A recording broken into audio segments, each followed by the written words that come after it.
what the hell are the Steelers doing?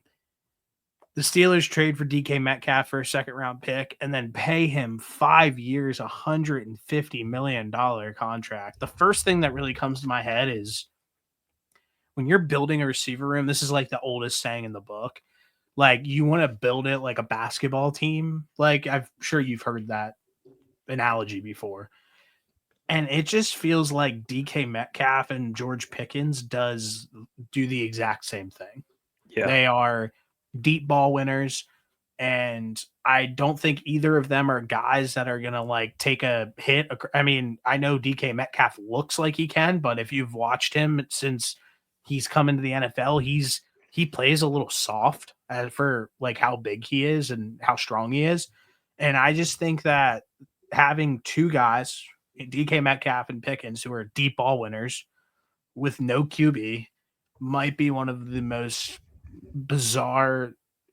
Like, people are giving shit to the Bengals for having two high paid wide receivers of guys who earned it. Like, you gave DK Metcalf 5 years, $150 million, not far off of this Jamar Chase contract. And I just don't think DK Metcalf really deserves it. And I just don't see why bringing him in with no quarterback was like a move that they thought that they needed to make.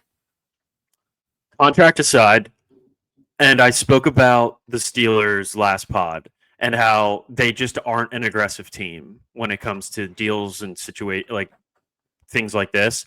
I respect the fact that the Steelers went out there and tried to make a significant improvement to a wide receiver room that's not good.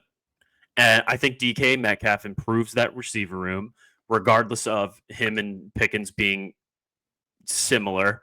But yeah, but is that what they needed? They didn't, because they don't have a quarterback. Right now, it's Mason Rudolph and Skylar Thompson, I believe, that are the only two rostered quarterbacks on their team. Yeah, I don't know. I think they're waiting for Aaron Rodgers to make a decision, but like anytime you're waiting for a 41-year-old quarterback to make his decision, you're probably not in the best space. So, you're likely going to end up. Rodgers into the Aaron Rodgers is cooked. Like Oh no, I put your agree. hat, like put your hat on it, stamp it. Aaron Rodgers is cooked. If that's who you're waiting for in the free agency period, okay, you have a quarterback who is 41 years old, 42 years old, whatever. He's cooked, and like there's really not much to talk about there. That's just like even if they get Rodgers or not get Rodgers, the available quarterback options are bad right now are bad. Yeah. So it doesn't matter who they get in the quarterback room. It could be Russ, it could be Aaron Rodgers. Like, that's not going to make a difference, in my opinion, on who the Steelers are as a team at all. No, I completely agree with you. That's what I was saying, is if you're waiting for a 41-year-old Aaron Rodgers to make his decision if he wants to sign with you or not as a starting quarterback, you're probably not in that great of a spot offensively or as an organization. So no, not at all. And another thing that I think that isn't talked about enough is this is the most aging defense in the NFL. Yeah. I forget the exact stat, but there was a point in time last season where TJ Watt went over 100 snaps without recording a stat on like on the stat sheet. They signed Darius Slay. Darius Slay is cooked. Like, I don't know why anybody would want to bring him in, even if it's on a 1-year deal, to try to bolster up that secondary. It makes no sense to me. Like Cam Hayward, for example, this defense, we said it to start the year last year and halfway through the year. This defense was elite at the beginning of the year. And after a certain point, when you're asking a unit and a group to do so much, they just fell off of a cliff. Like, they quite literally fell off a cliff, and that defense stunk in the back half of the season. Yeah, it was bad. And that's normally what they can hang their hat on, is why they end up hanging around in some of these seasons. But I mean, I do agree with you. I think Slay is that last season was the last good year we'll realistically get from Darius Slay, but that secondary, there's those corners on the Steelers are not good. So I think he'll be No. better than what they had, but what is that really saying? Um, you're right. This defense is getting old, and adding a 32-year-old corner to the mix probably isn't like the greatest move, but it's better than what you had. It's just timeline with them. They're in a division with. I know they They made the don't play. have a timeline. I What's know the they make the Steelers' playoffs. timeline? That's the issue. They don't Yeah. have that. The timeline that they're on should be like a rebuilding timeline. Instead, they continue to go all in more and more. What's the point of going all in when the ceiling of this team is a first round elimination? You have it.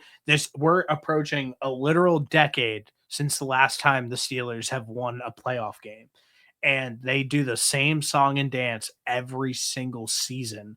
And I think that they fall off of a cliff this year badly. I think this is the year that it's over for them and they're cooked because the moves that they make are an indication of a team who is gearing up to make a Super Bowl run, and this team is the furthest thing away from a Super Bowl run that you could possibly be. I know the fans probably some of the fans are like split on that and think that they're very close, and some of the fans are realistic and say like we want Tomlin fired because he just doesn't do it for us anymore. So that's something that they need to address. Like when the Eagles went, for example, and traded for AJ Brown, that was a move to complete their team. They had everything else in place. You go out and get DK Metcalf, who, in my personal opinion, I just don't think DK Metcalf is elite. I, I just don't really see, I just am not seeing it with no quarterback when you have to address that position. I mean, what are you going to do at this point? Big Ben was their last quarterback that was worth a damn. Yeah. And he hasn't 10 been in years the league for almost 10 years. So it's just like you got to figure it out. You have to figure it out. Something needs to change. The fans seem like they like the idea of bringing back Justin Fields. It felt like the biggest like hope play, even though me and you aren't big on Fields, it seems like.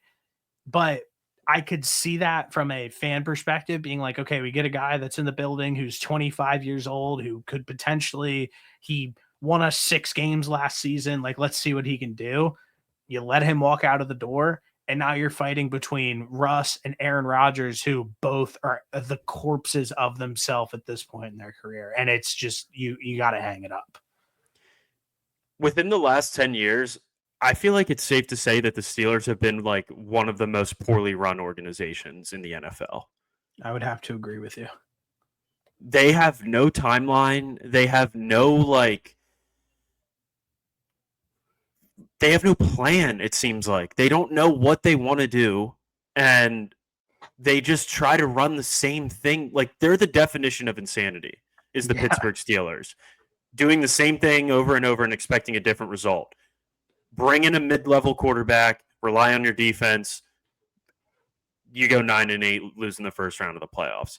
What we've seen that year in and year out since Big Ben has left Pittsburgh, and they haven't done anything differently. They just haven't made any. There's no evolution. There's no vision for the Pittsburgh Steelers. Yeah. It's crazy. Or evolution. They do the same. They are the same team every single year, and it's just it's hard to watch. That's pretty much all that is to it. It's hard to watch. So I will say, I think a lot of Steelers fans are getting, that I know at least, are to the point of like, we're fed up with the way that this is going. Yeah, they're done. I'm completely with you. How can you not be? You sit there, like I said, and you watch the same season play out year in and year out. Yeah, it's crazy. Do you have anything else that you want to add in on the Steelers? I mean, I guess they're lucky that, I don't know. They're lucky that the Bengals aren't going to have any defense. The Browns are really bad, and the Ravens are obviously really good, but like they still might be able to finish second at 9-8 in that division for the next couple of years. I mean, maybe. I don't know. Maybe, I mean, yeah. the Browns won 11 games 2 seasons ago. The Yeah. Bengals go 9-8 every single year. Like they're not above being the worst team in that division, I don't think. And I think throwing in Aaron Rodgers into the equation, like anything's possible. I mean, that guy is like the definition of like a locker room cancer. White clouds blowing out when we met.